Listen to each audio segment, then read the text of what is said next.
It was a nice day outside, especially just after a week-long storm. I had spent almost every Saturday in my local game shop, Slackers. The place was just local, I think. I hadn't seen any other stores. The shelves always had new weekly stock to check out. They even had music sections that I would occasionally browse. The owner of the store was pretty nice, at least 30 or so, pretty laid back. I had just gotten a Game Boy Color, which was a bit after its release, 2000, so I went, as usual, to the Game Boy cartridge section. There was an interesting cartridge on the very top shelf. I was only 12, so I couldn't quite reach it. I found the stool that was kept around here somewhere and was finally able to reach it. The cartridge was hard to take off the shelf, almost stuck on there. But after about 30 seconds of prying it, it finally broke off. The cartridge was still intact, but it didn't have a label. Just simply written in Sharpie, free. I basically just shrugged and asked the owner about it. "Hi, is this game free?" I said with a surprised look. The owner took it from me and just shrugged as he saw the label.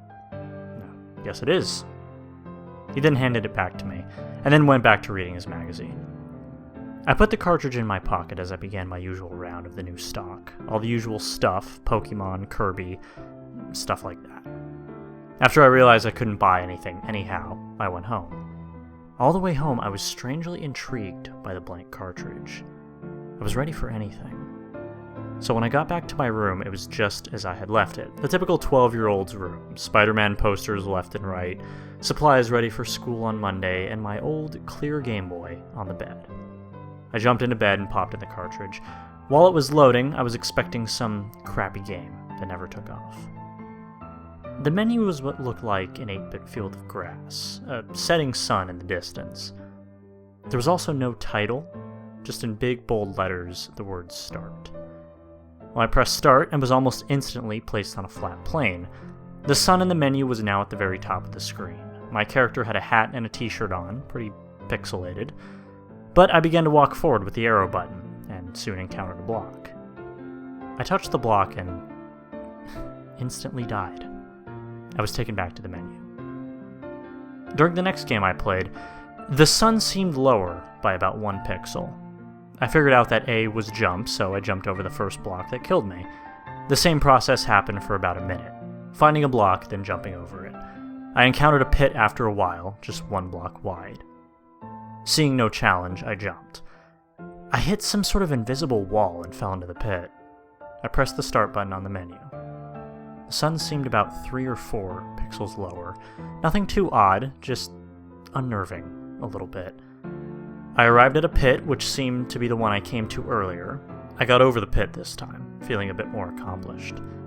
After a bit of walking, I came across a sign. The sign was very detailed for a GBC game. The game told me to press B to read the sign.